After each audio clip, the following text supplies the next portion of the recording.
girl. Bigla na yun. Okay, bigla na lang. Gulat ako. Ano yun?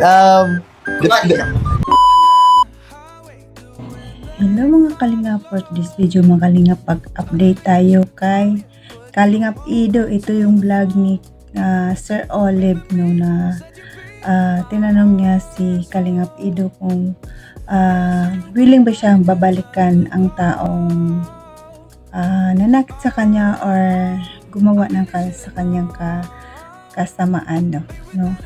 Sabi niya, ang ganda ng sagot ni Kalingap Ido, talagang masabi ko talaga na napakabait niya talaga, kasi ang sabi niya, willing naman siyang bumalik, kalimutan na yung mga nakaraan, di ba mga Kalingap? Pero bago dyan natin pag-usapan, paki-shoutout muna ang ama ng Kalingap Bal Santos Matubang, Ate Edna Vlog, Kalingap Rab, Kalingap Ido, Jack Tapia Matubang, at sa lahat ng mga charity vloggers natin, yung mga Kalingap, supportaran din natin.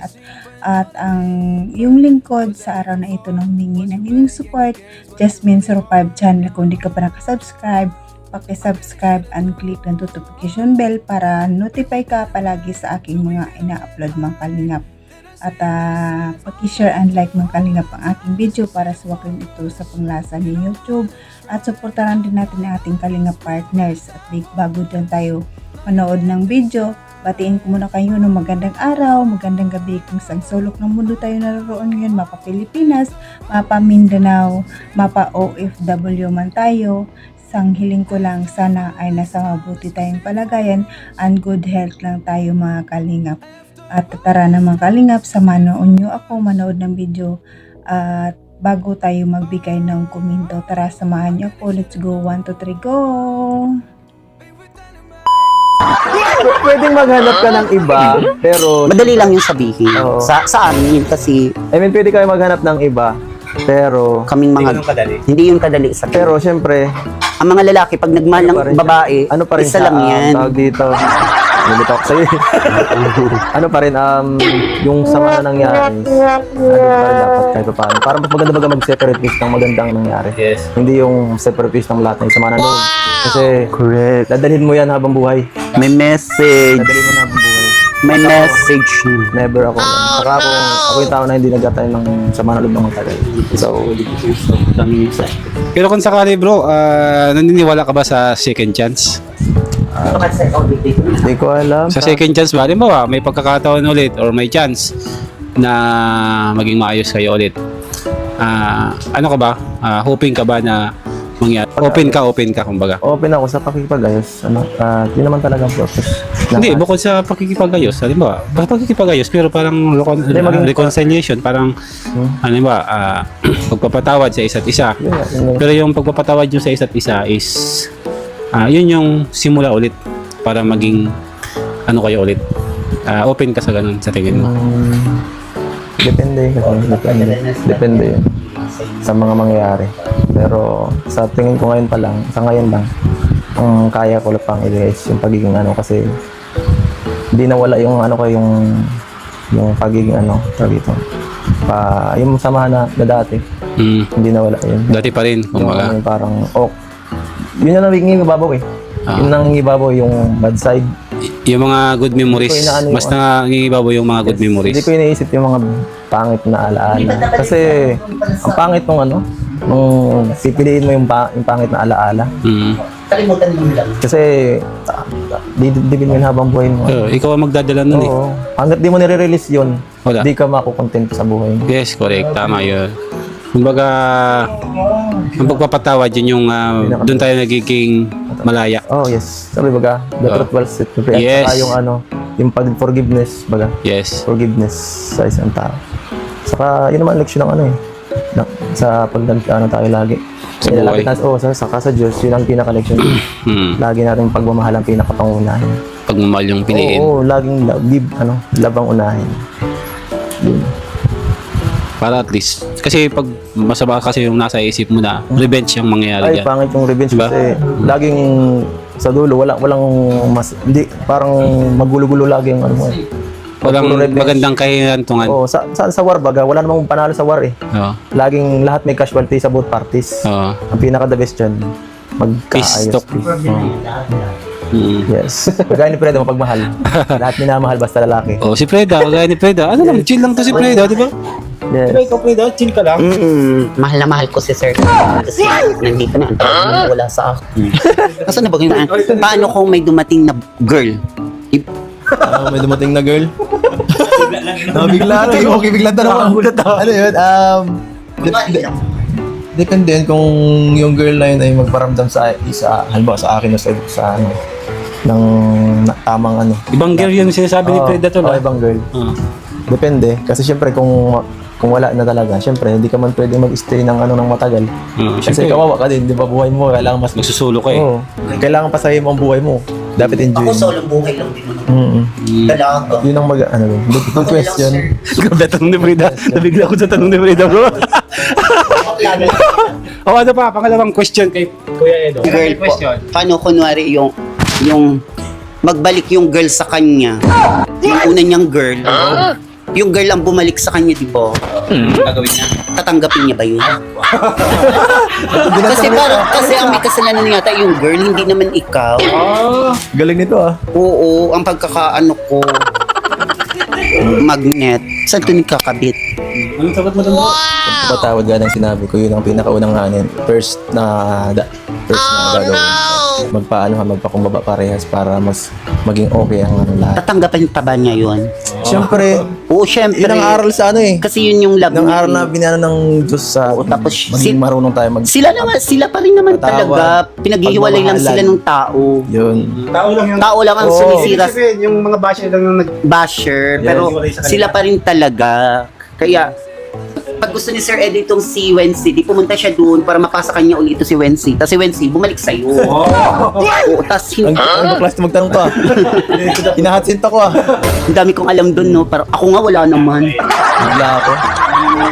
Tapos, kasi si Edo, hindi naman niya maghanap na ng iba. Kasi sila naman talaga. Kasi Pero sa tingin ko, ano may ring sila. Parang disman sila kasi may mga ano ako, may mga alam ako na parang wala nang May naman.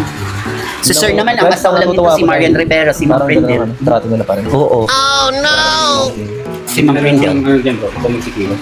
Ano? Ikaw yung gagawa ng paraan. Correct. Sa ganun na ano, alam mo. Siyempre, ikaw yung lalaki. Sabagay. Kaya lalaki pa rin yung mas mag-i-initiate. Oo, lalaki pa rin ang So, nang move duman sa babae. para at least, bumalik yung dating Dati nga. sigla naman. Ng pagmamahalin. Bala. Ibabalik yung init. Grabe ka. Init ng pag-ibig. Oo, init ng pag... So, ayun mga kalingap, napanood nyo naman ang video, no? Ang vlog ni ni Sir Olive, no?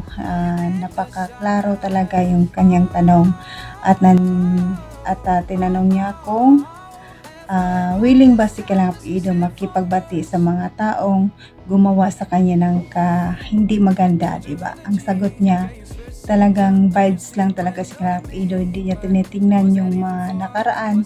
Ang sa kanya ay ang sa ngayon, no? Willing naman daw siya magpatawad, 'di ba? Napakabait, no? Sobra. At saka si Preda din nagtanong din sa kanya kung babalikan niya pa yung girl na nanakit sa kanya. Ang galing ni Preda magtanong, no? Kasi sabi niya, ang girl daw ang may kasalanan. Nakakatawa si Preda, no? Talagang ang sagot ng Kalingap Ido, talagang believe na believe ako. Doon natin makikita ang isang tao na mabait talaga. Kasi hindi siya nagtatanim ng galit. Kasi ang nakita naman natin ang ginawa sa kanya, di ba? Sobrang pahiya sa buong mundo, no? Lahat nakapanood, di ba? Sabihan ka ba naman ng hindi maganda, di ba?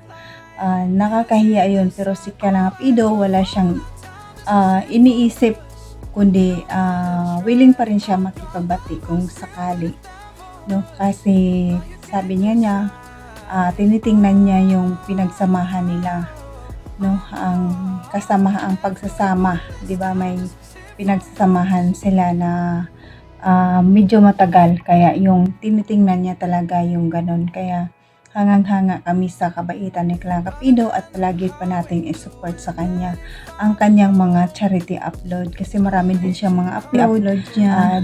Supportaran natin mga kalingap, kasi talagang nakikita ko talaga kay Kalingap Ido dito mula noon pa naman, supportin tayo sa kanya kasi nakikita natin ang kanyang kabutihan talaga, ang kanyang kabaitan. Nandyan sa kanya lahat. Kaya, support pa rin tayo hanggang ngayon. No? Kalimutan na natin yung mga nakaraan. Mabuo na tayo mga kalingap. Hayaan na natin sila. Pero kung patuloy pa silang paparinig dito, talagang iinit tayo niyan. Hindi tayo atras dyan, di ba? Parinig sila lalo na yung nanay ng tulukpukin, dada ng dada. Nako, gayahin nyo si Kalingap Ido, no? Tahimik lang, wala sa sinasabi kahit sobrang pahiya sa kanya, no? Sasabihan ka ba naman ng hindi maganda, hindi ka ayang pakinggan, napakasakit, no? Kahit tayo lang nakinig nun, pero aswak sa tainga natin, talagang uminit talaga ang tainga natin sa sinabi niya, pero nandyan pa rin si Kalingap Ido na willing makipagbati kung sakali, no? Oy, pero hanggang bati lang yun. Dahil sa pinagsamahan, pero more than siguro doon, depende yan kay Kalingap Ido kung ipatuloy niya talaga yun, no? Pero para sa akin hindi na dapat, kasi hindi sa karapat dapat. Mayroon talagang babae na para kay Kalingap Ido kung sakali, no? Pero darating din yan, hindi pa sa ngayon. Pero alam ko maraming nagpaparamdam sa kanya. Pero aywan na natin kay Kalingap Ido kasi di naman natin sabihin na hanggang dyan lang siya, hanggang matandang binata, no? Siguro mag-asawa din si Kalingap Ido pero hindi pa siguro sa tamang panahon pa, no? Kung mahanap niya na yung the one niya talaga na nababagay sa kanya, na nakaintindi sa kanyang mga ginagawa araw-araw, di ba? Kasi mahirap yung charity vlogs ka kung yung partner mo ay hindi support sa iyo. Kailangan support sa iyo talaga. Kung ano yung ginagawa mo, mas maganda yung support ka sa kanya, na lagi kang nandyan sa kanya. Kagaya ni Kalingap Rab at saka si Ma'am Jack, di ba? Support sila sa isa, kaya magaan ang pagbablog, di ba? Kasi kung hindi support ang partner mo sa iyo, napakabigat, di ba? Kailangan support lang tayo. Kaya patuloy pa nating supportanan si Kalingap Ido, si Kuya Olive kasi sa kanya, si Sir Olive kasi sa kanya po itong video mga kalingap. Supportan din natin. At hanggang dito na lamang kalingap. God bless us all and God bless everyone. At pasalamatan ko muna ang mga supporters natin, mga solid supporters ng Kalingap, mga silent viewers, mga viewers natin, mga sponsors, pasalamatan natin mga Kalingap. At si Kuya Bal sa atin at si Kalingap Rab at sa mga Kalingap partners, supportan natin mga Kalingap. At hanggang dito na lang. God bless us all and God bless everyone. Bye-bye!